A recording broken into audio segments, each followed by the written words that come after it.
Welcome to a special edition of Boxing During Dinner. Oh, but aren't they all special? They are, but this one's a little more special because Sure. we're going to talk about the first half of 2012. Yeah. And I can't believe it. We're almost at the end of July. The Olympics are here. Incredible. This year has flown by, and you know if you're younger, you know, like early 20s, maybe in your teens, and you know people tell you as you get older, time flies. It does. Really does, and you're way older than me, so it must be really flying for you. It's really flying. Yeah. Before you know it, I'll be 60, sitting here doing boxing during dinner. Boxing Mark will be 100. It'll be boxing from the nursing home. Well, we're going to talk about the best of 2012 for the first half of the year, David. And we were talking a little bit before the camera turned on, and some interesting stuff to talk about. You know, fighter of the year, knockout of the year, fight of the year, disappointment. And 2012 has been an eventful year for boxing. Sure. Starting with, I'd start with the disappointment of the year, which has been all these cancellations because of the steroid use in boxing, or the performance-enhancing drugs, if you want to call it that. Yeah. Lamont Peterson, Andre Berto, you know, just to name a couple that, you know, there's more and more coming out, like Antonio Tarver. But David, what do you think that's the biggest disappointment of the year as well? I have to say so, and you know, performance-enhancing drugs to me is the biggest issue, and we've talked about this on the show quite a bit in recent weeks, about that being, you know, the major issue in the sport. I'd also add just cancellations in general. Back to your main point, Gamboa Rios was a fight that I think everyone who's a true boxing fan was really looking forward to. Berto Ortiz? Yeah, Berto Ortiz, the rematch. Twice. Yeah, I think the Peterson-Khan rematch was going to be another awesome fight to watch. We missed out on all of those, and that's, you know, and again, another no Mayweather-Pacquiao. Not that we've been disappointed. I think that's come to be expected, but we missed out on some really good fights, and I think so far I'm going to agree that's the biggest disappointment. You just mentioned Pacquiao. Biggest robbery of the year, Pacquiao, Bradley, or Richard Abreu, Brandon Rios? I've got to say Richard Abreu, Brandon Rios. This is a fight that flies under the radar simply because it doesn't involve Manny Pacquiao, but Richard Abreu schooled Brandon Rios in that fight, and I don't think you can say the same thing about Pacquiao-Bradley. There were several rounds where they were competitive rounds, and there you can't say the same about Rios Abreu. I agree. Rios in that fight, Rios a fighter I like a lot, but in that fight he was just swinging wild, not landing. Abreu controlled that fight. I thought he won easily. Yeah. Should have won the fight. Back to the Pacquiao fight. Do you think that's like the biggest shocker of the year? You know, instead of upset or robbery, not the biggest upset, but it is the biggest shocker that he didn't get that decision. Yeah, I've got to agree. I mean, anybody who watched that fight, I happened to be at a sports bar that night. Don't know why I chose to watch it there on that given night, but sitting next to a guy, he asked me, you know, what did I think? And I said, I think, you know, before the fight started, that Bradley had a real chance at winning the fight. By the time the scorecards, or by the final bell rang, scorecards hadn't been turned in yet. The guy leaves the bar and says, you know what? I proved my point. I'm going to go off and go home.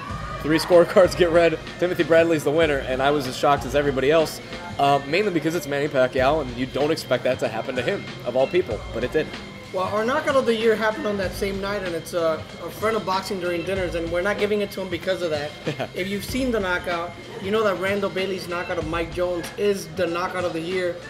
Heck, I mean, the first knockdown could have been knockdown of the year. I mean, he flew 5 feet back, and then that uppercut to finish things was amazing. We made the comment a little bit earlier that, you know, the issue, should Mike Jones have allowed puncher's gloves or not?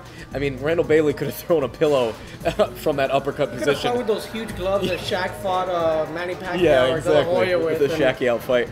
I mean, it didn't matter what gloves were on Randall Bailey's hand that night. That punch was going to knock out Mike Jones or anybody who had caught that night. That punch would have knocked out anybody, Pacquiao, Mayweather, anybody. I mean, the amount of torque, I mean, just watch that thing in replay over and over again. The amount of torque that was on that punch, unbelievable. It was literally a perfect punch. Fight of the year.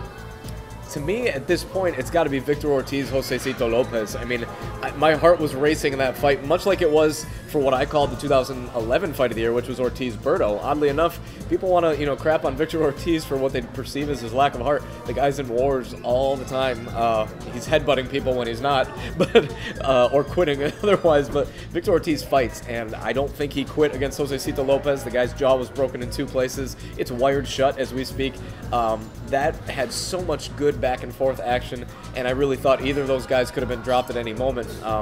And not to mention the dramatic ending. You know, a lot of people obviously didn't know Ortiz's jaw was broken. the change and the shift in momentum, you know, when the crowd realizes the fight's been waved off. It was, you know, it had a little bit of everything, a lot of drama, a lot of surprise, and it was really, really exciting fight. And I just want to throw this out there, a fight to a smaller degree, Edgar Jimenez and Julian Ramirez, who just fought on Boxeo Telemundo, and it was a great fight. And those two guys went at it, and you know, it's nice to see two guys fighting pretty much for their careers. You know, they both came in with 6 losses and putting it all out on the line. And it was a really good fight. Maybe not fight of the year, but you know, you got to give props to the smaller fighters as well. Yeah. And then we get to fighter of the year. You know, Mayweather beat Cotto this year. Pacquiao beat Bradley, I guess. Maybe. Maybe. You know, and there's other guys that have won big fights this year, but we didn't pick any of those guys. We have 2 different picks, but not those guys. Yeah, my pick for this point is Guillermo Rigondeaux. The guy's fought twice this year already. In January, destroyed Rico Ramos, who, as we've always joked, is the least credible belt holder it is that there was. But he took the fight, he won the fight, and then most recently, Tion Kennedy just dismantled a guy who was considered a contender a year and a half, 2 years ago in the featherweight division. Guillermo Rigondeaux is a force. Nonito Donaire, in my eyes, wants no part of him. And I think that anybody in and around 122 to 126 is in for a nightmare if they get in the ring with this guy. He's on another level right at this moment. I mean, I agree with you, maybe like 50%, but my other 50% is picking another fighter. But to your point, I think Rigondeaux does give Donaire the fits, maybe even beats him, maybe even knocks him out. Rigondeaux is one of the hardest hitters in boxing. You know, box is a little too much for my taste, and when I say, not that I don't like fighters that box, because my favorite fighter of all time is Pernell Whitaker. Right. But Whitaker adapted to that professional style. Rigondeaux still boxes like an amateur, and it's boring. And he has the power to finish fights, and that's how he should be. When he throws punches, man, he's one of the most devastating boxers in all the sport. But my fighter of the year, to this point, is Carl Froch. Carl Froch went into that fight with Lucien Bute, and he annihilated him. And Carl Froch, you know, I mean, Lucien Bute was seen as this awesome fighter. People were looking forward to a fight between him and Andre Ward. And all of a sudden, Froch just comes in and looks the best to me that he's ever looked in his entire career. Plus, his wife is hot.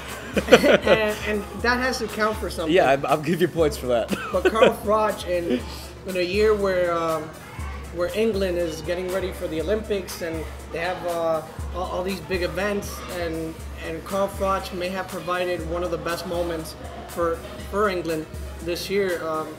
Amazing win for the I got to agree. And a small aside to that, think about how good Andre Ward looks now after he completely, what I thought, outclassed Carl Froch.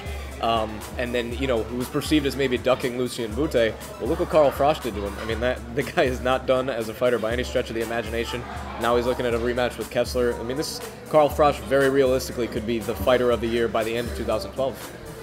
And last but not least, David, you know, with the good comes the bad. A lot of tragedy, a lot of sad stuff in boxing this year. The Paul Williams tragedy, paralyzed from the waist down. You know, Johnny Tapia's passing. There's been other deaths in boxing, and then retirement too. Glenn Johnson just lost his fight and retired after the fight. And Glenn's a local fighter, a guy that's been on Boxing During Dinner, a guy we both love. One of the best sounds in boxing, and Glenn gave it his all till the end, and he gave us a great career. Yeah, Glenn Johnson, and I also want to say that, you know, Winky Wright and Shane Mosley, Antonio Margarito, these guys who put everything on the line, and they all, you know, a group of them, Margarito, Mosley, and Wright, all, you know, retired within a week or so of each other. And then with Glenn Johnson, who's going to best be remembered for the brutal knockout that he put on Roy Jones, and as a guy who always came to fight. And I think you can say that for every single one of the guys that we just referred to as having retired. And that's a recap for the first half of 2012 here on Boxing During Dinner, and my award for best person in boxing now and always is Harold Letterman. All the time. 120, 107. But to the fans, you can find us on boxingduringdinner.com, facebook.com/boxingduringdinner, and at boxduringdinner on Twitter. And write to us, you know, tell us we're idiots. I've gotten used to it. You know, people don't like my shiny forehead. I think that's the best comment I heard. Somebody told me I was putting makeup and like for like a few weeks. I think that's now going to be the worst thing that you've said. No, but I lost my makeup kit. So. Yeah, I And had it- somebody and it's for the shine. the other day. Someone on all YouTube pe- said that I everybody have on TV an does. alien head. An alien. Yeah, head. wow, that guy has an alien head. So Keith Askins. I'm Sam Cassell. We'll see you next week. You have an alien head?